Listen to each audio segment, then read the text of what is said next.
Welcome to Awakening You channel. If you appreciate what we do, please support us. Thank you. Dear ones, I am Archangel Michael. Let's continue today with some more reflections on religions. Today I want to make a different point. I want to point out exactly what you find in some religions. So let's start with a meeting in a church, yes, a Catholic church. Several masses are celebrated throughout the day.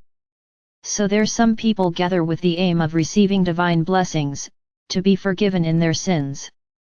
Then the host ritual was created, in which only those with a pure heart can receive it. So let's start from this point. You go to a confessional, throw all your mistakes there, they receive some penitentiaries, and then they are perfectly ready to receive that host. In other words, whoever doesn't do this, whoever has a bright heart, whoever has a pure heart, whoever is a good person who thinks about others, an elevated person, no, you don't have the right, that's because you didn't confess.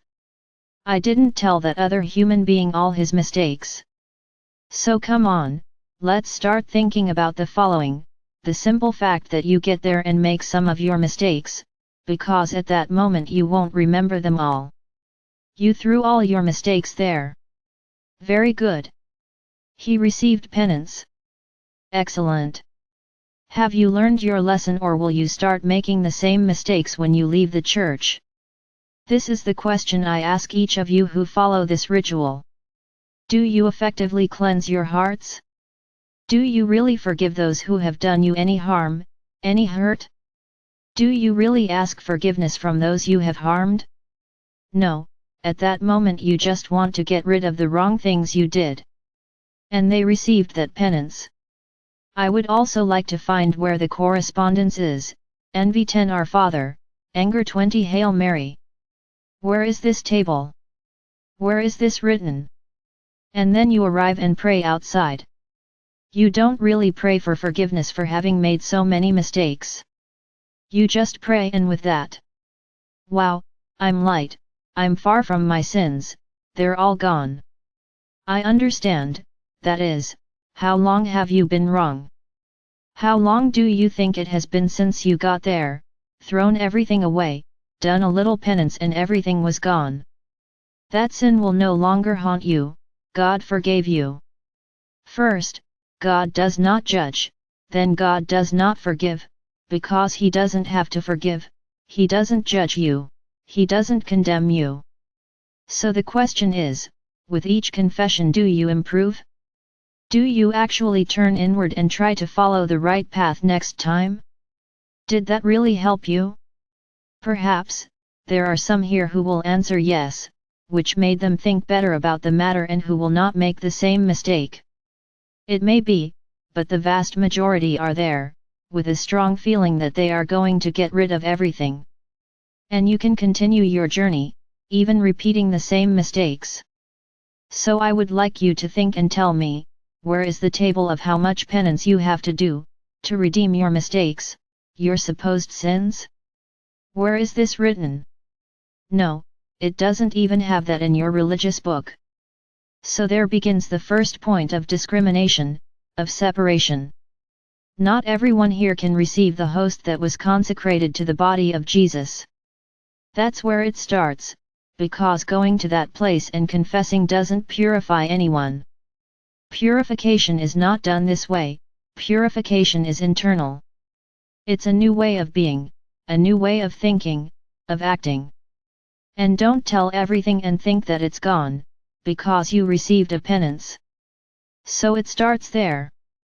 And then you also have to listen to the understanding of the one who is up front about everything that is written. And then he understands, the way he wants, the way he was taught to understand, with judgments. Because in this church, some types of relationships are not accepted. People who have separated are not accepted. Why?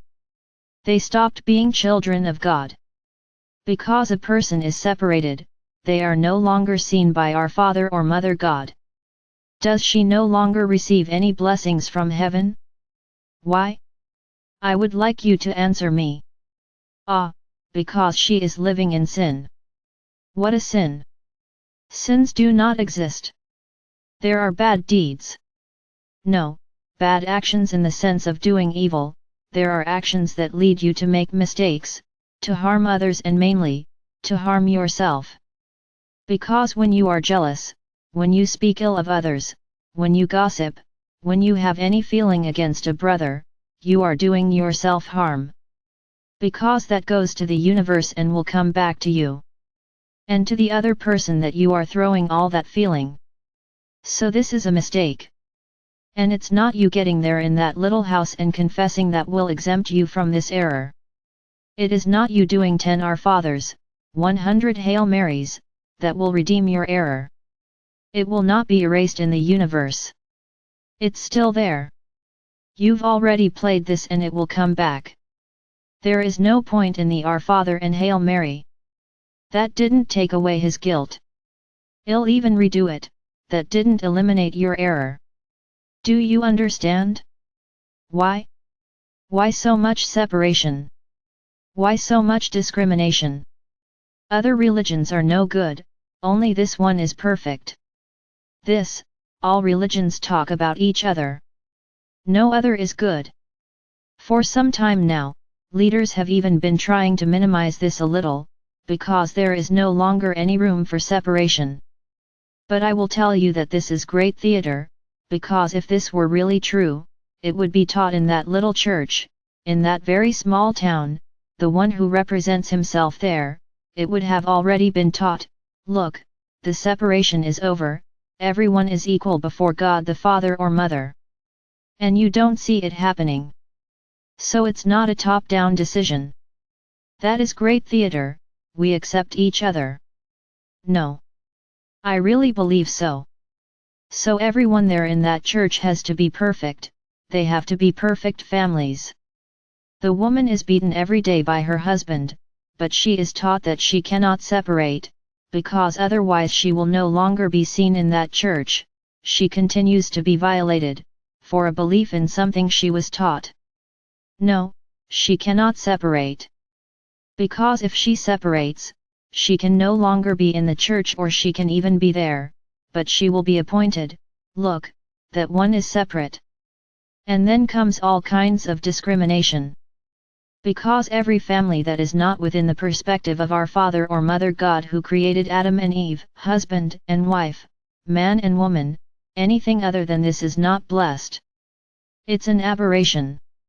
Anything that is different from this we cannot accept, they are misconduct, they are sick. Because in that book it was said that family is men, women, children. He finished. Love comes last. Celebrating love, loving a brother without discrimination, this is out of context. And what did Sananda teach? Did Sananda discriminate against anyone? Sananda received the poorest, the dirtiest, the sickest, the leper, and Sananda was never disgusted, never disgusted. Because he saw a brother there, a brother he loved. Even without knowing it, he loved that brother. So for him, that illness said nothing, and he went there and healed. I understand that you don't have the powers that Sananda had, but I'm here commenting on discrimination, separation, the biased look, as you say. I'm not saying that this only happens in this church. In many other religions too. Would you think it was normal for a Muslim to enter your Catholic church? No, it wouldn't be normal. But what if he was an open-minded person who liked to know other points of view? Because not everyone religiously follows just one point, they like to know several, even to understand how everything works. So my brothers, my intention here is to show you the separation that your religions have caused. They created separate worlds, where one does not mix with the other. And you push away people who don't follow the same path. You all do this. Don't raise your hand here and say you don't do it, because you do. You were taught this. You condemn a brother by his label, not by what he is. Is it different from what you believe? Ready. Labeled. Ah, that one over there? I don't know, he thinks it's strange. Why doesn't he think the same as you? Because he did not find his faith in that faith, he found faith elsewhere. Each one on their journey. And then we will also comment on the imposition that many parents make on their children. I understand. You are a family, then everyone goes to church. Very good. But there comes a certain point when that child says he doesn't want to go anymore. It's enough for you to label that child as being possessed, because he doesn't want to accept Jesus in his heart. Accepting Jesus in your heart does not mean always being in church. Accepting Jesus is simply accepting, you don't need a ritual for that. So you often force your children to follow a path they don't want. What's the point of a being there physically, but its head being somewhere else? But you see, he is there in the church, then everything is okay. Their mind is somewhere else entirely, they didn't hear anything that was said there. But you insist on forcing your children to follow your path, father and mother. Why can't they choose? You did your part, showed a way. And if he wants to follow someone else, can't he? Because it's a family, everyone has to do everything the same. Where is the respect? Where is the individuality? And that's how you act. I'm going to say it again here, my brothers, nothing is 100% good, and nothing is 100% bad. I cannot deny that at the time of that Mass where everyone is praying, an egregore of light is created. Course is, I won't deny it, I can't deny it, because it's true. When everyone is praying from the heart, with their hearts open to receive Jesus, yes, an egregore of light is created there, and everyone is blessed. I don't deny that. So you have your valid, blessed moment. What I question here are the rules, not what happens inside, it's the rules, that they were created for separativism, not for unity. And then you, as I said yesterday, take that being up front, like a parrot, repeating what is in the book, and follow exactly what he says. So if he is prejudiced, if he is a little dictator, you will do exactly what he is saying, because he is the representative of above. Where is this written? But he chose this, he made this choice to be a priest. Very good. It really is a profession like any other. And he is practicing his profession, he is putting his understanding of that book there. Does everyone understand exactly what he says? Does everyone exactly agree with his interpretations? Are you puppets, that when he tells you to shake your head, you do? Someone might raise their finger and say, I don't agree with what you interpreted. I see it another way. Can anyone do this? So you have to simply listen, accept, and follow, or not. It depends on each person's evolution, it depends on each person's head. It's my brothers, everything was done exactly to keep them controllable. What is said there must be followed. This is a form of control. Because you begin to faithfully believe in what is said there. And they are afraid of putting their foot out of line. Because if you put your foot out of line, you become a sinner, and being a sinner you will be judged by God the Father or Mother. And your sins will be executed. You will suffer all kinds of punishments. What punishments? The suffering I carry in my life. No. Your suffering, you caused it, you sought it. There are a lot of things wrong, my brothers. Lots of things wrong. In fact, churches became a great theater. I'm not going to tell you that beautiful music, music with a pleasant sound, makes all the difference in any ritual, it makes all the difference wherever you are. But things took a very strange turn. Practically today you have bands playing inside churches. It's to cheer everyone up, to sing along. And what's that song vibing? Is a high vibration melody playing? But the lyrics are pure lyrics. Yes, but you distorted everything. No, I'm not saying here that churches and masses should go back to speaking Latin. Another very interesting point. In the past, masses were in Latin. For what? Did everyone know Latin? Of course. And there, once again, the one who claims to be a representative of the heights, interpreted it the way he wanted. Because no one understood Latin. I'm also not going to say here that there would have to be a Gregorian choir in every church, but there was an exaggeration. And today is a real party. It's my brothers. In general terms, I just want you to think about the rituals that happen in there. Let's talk about baptism. What is baptism for the church? It is that child receiving the spark of God in their heart. If the child is not baptized, he does not have God in his heart. How is she alive? Who makes her heart beat? Who makes her body work on its own? It is exactly the divine spark of our Father or Mother God, which is there in that baby's heart. They brought the baptism of Jesus, the Christ, to the church, because there he was enlightened at that moment, by John the Baptist. That was Jesus' walk. That bath he received was like a cleansing, an opening of his consciousness. This does not mean that it will happen to everyone who gets baptized. That was Jesus' walk. Another distorted thing. And then I continue talking about separativism. So whoever is not baptized cannot even get married in that church. No, you can't, because you don't have Jesus in your heart. There is no God in the heart, which was placed there at baptism. And you followed that. No, it doesn't do any harm. For alto it means nothing. Saying that a child is exposed to evil beings because they are not baptized, another belief. The child is what he is, the soul he is. If she is a soul that will attract bad energy, she will attract bad energy. Because where are the protectors of that child? Where are the guardian angels? Where is the spiritual master of that soul? Oh, they're not coupled yet, I forgot, they only get married after baptism. This doesn't exist. The soul that is incarnated there in that small body has all the necessary protections at birth. So you don't need to do anything, just respect that soul walk. So consider where this all led. In control, in total control. No, I'm not going to say here that baptism involves the placement of chips or implants.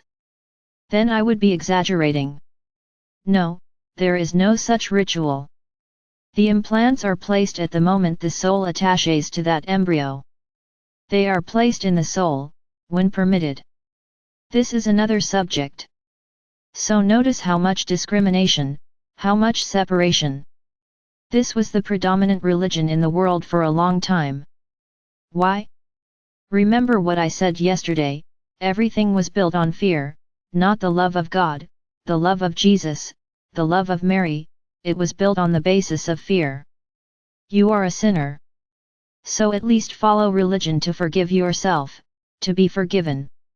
And everyone followed, because whoever was against was punished, by anyone but God. But as time passed, many also began to question it. That's what I said yesterday, and in this questioning new religions were being created. Because other interpretations of the same book have been made. And precisely because it does not accept so many sinful people, this church has lost followers over time. Because couples were separating, new types of unions were happening, homosexuals coming out, and that in the eyes of that church was not accepted. So we would have to look for another path, another way of praying, of following a religion. And then many others began to appear and solidify. Just as prejudiced. I'm going to talk here about evangelical sects, where they discriminate against everything and everyone who doesn't follow the same path. They induce their followers to enter spiritist houses and break everything. Because that's the devil's doing. What is most cited within an evangelical church? The devil, whatever you want. Whatever name you want to give it. Every 10 words he is called. Because everyone who does not follow what they said is possessed by the devil. And by a strange coincidence, everyone there hears exactly what they want to hear, that they will have a job, they will be cured of their illnesses, they will have a full life, they will have an abundant life. Everything everyone wants to hear. Because the one up front, the pastor, also thinks he is an intermediary for God. He receives guidance directly from above, he thinks he is a God. And he passes on to those who are listening, his understanding, his opinions. And then he has the impositions: whoever does not tithe, God does not bless. God doesn't even look at those who don't help the church. How far have you reached? At what point did you allow yourselves to be manipulated? God is now a capitalist, he is actually building a big bank in heaven, in which he is collecting everything you are giving and putting his name next to it. Ah, so and so paid. Excellent. Look at that. Oh, so and so didn't pay. So, I don't even want to know about this one. This is God speaking. That's right. Do you really believe that? That God only looks out for you if you tithe? Many give what they have and what they don't have, because they are induced to do so, to gain grace. And will grace come? Or have many already done this and seen that they received nothing? And then it was too late. No, you already did, that's your problem. My brothers, how far have you come? To what point of submission and involvement did you allow yourselves? And once again, what is preached there? That no one is any good, no one who doesn't follow that religion is any good. Everyone must be fought, because everyone is sinners and possessed by demons. Ah, but then there was wisdom, which is to absorb all those who are not accepted in that other church. So there is no discrimination, everyone is accepted. No one discriminates against anyone, as long as they follow the religion, no one is discriminated against. The others do, if they don't follow, they're no good. And many other things, my brothers. I'm not just going to mention this in this church, but in all of them, in which its representatives, the so-called representatives of above, exchange divine influence for sex. Because God said that he would have to have sex with many believers, so that they could be healed, so that they could receive grace. How far have you come? To what point of submission and violence have you reached? How many sects are there on these bases? In which one person decides to create a sect, and then a bunch starts to follow him, idolizing that being, who is supposedly a representative of the high. And they do everything he wants, they hand over their goods, they hand over their women, they hand over their children. Nothing matters. What matters is following the one who is up front preaching. Why such submission? Why such enslavement? I tell you why, because there is no representative from above. There is an evil being there, who tries to subject everyone around him to his authoritarianism and his will. So he uses the word of God to achieve this. The same story as the Crusades back then, which everyone supposedly had to follow. And whether they followed it or not, they ended up dead. Because there is always money involved, always have. Money continues to be involved in each of the religions. The great focus, which is love for others, does not exist. Because if you talk about love for your neighbor, you don't violate him, you don't subject him, you don't deceive him, saying that it is good, because God ordered it. And you allow yourself to be subjected, because you idolize. You don't have your own opinion. You idolize that being. And that's what I say here, almost every time I'm here, I don't want puppets. I'm not here for you to idolize me and be my puppets. I want you to think. Disagree with me.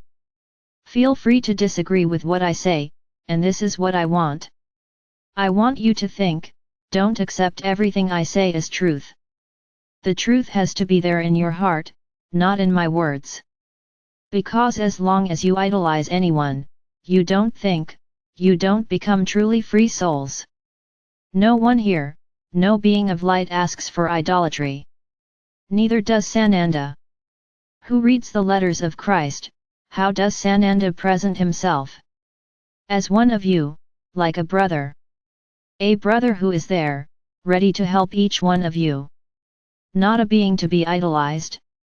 He wants you so much to understand what he says, that he has a meditation to be done, so that everything is understood. If it were not so, he would say, just read my letters and understand what you want. No, he is ready to answer everyone's doubts. Because he wants you to understand, not idolize him, because he said it. No, you have to understand what he said. So this is what we, Jesus, want from you. May you think with your own head, not with the head of the one up front who claims to be a representative of above. Because no one is. Be it a pastor, priest, rabbi, whatever, no one is a representative of above. Each one is what it is. Each person reads the religious book and begins to express their opinions. What did he understand from that? And there it is, the product of all this, the highly separated religions. It's as if you were water and oil. Can't mix. Mixing is not accepted, it is truly not accepted. It is accepted by some, by that great theater. And you have to go on TV and say, we are united for the people. If that were the case, religions would have already changed. Everyone would only be loving God, nothing else. So once again I will leave you here, with these thoughts. I feel like I'm touching a lot of people's wounds. Is it hurting? It's supposed to hurt. Because only then maybe you will stop to think and stop idolatry. No one has to be idolized, not a being of light. The being of light must be loved, respected, and seen as a brother. An older and wiser brother who can help you when you need it. Not the one who is on top of a statue, and you idolize him every day. This will not take anyone to the fifth dimension. I guarantee that. Those who idolize don't think. Those who idolize do not listen. Just believe. I believe in that being and that's it. Very good.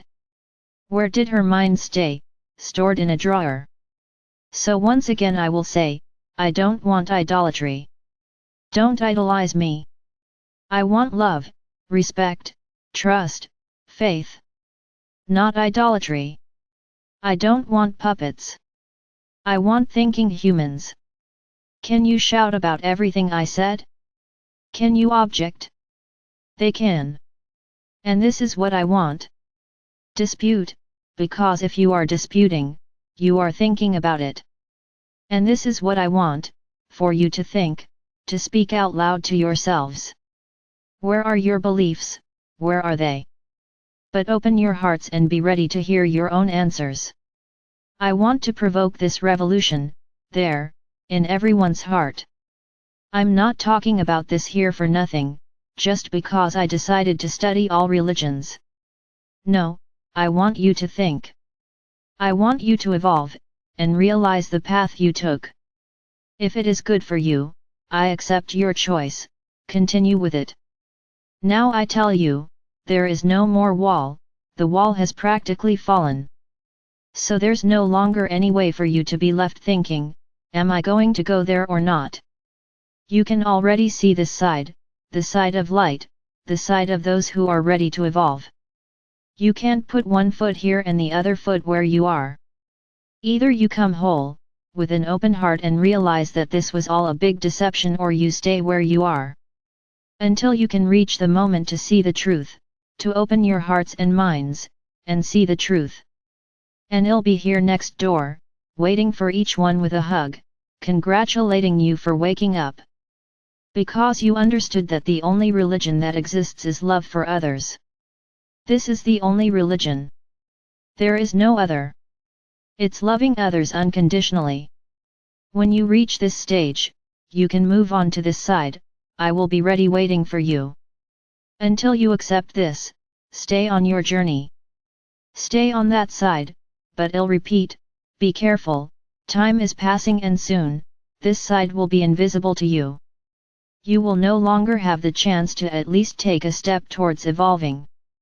Because whoever passes this way is admitting, I was fooled. So now I want to know the truth. And I want to discover a new world. Come here, you will be very well received. Now whoever doubts anything, stay where you are. Because it doesn't happen here. I just want you guys to think about this. What do you really believe? What do you really idolize? Tomorrow we will close this matter. I am Archangel Michael. I'm here shaking all the trees. Not only will fruit fall, leaves will fall, dry branches will fall, rotten fruits will fall, a lot will fall. But what I want is that in the end, there is just a clean tree with extremely delicious fruits.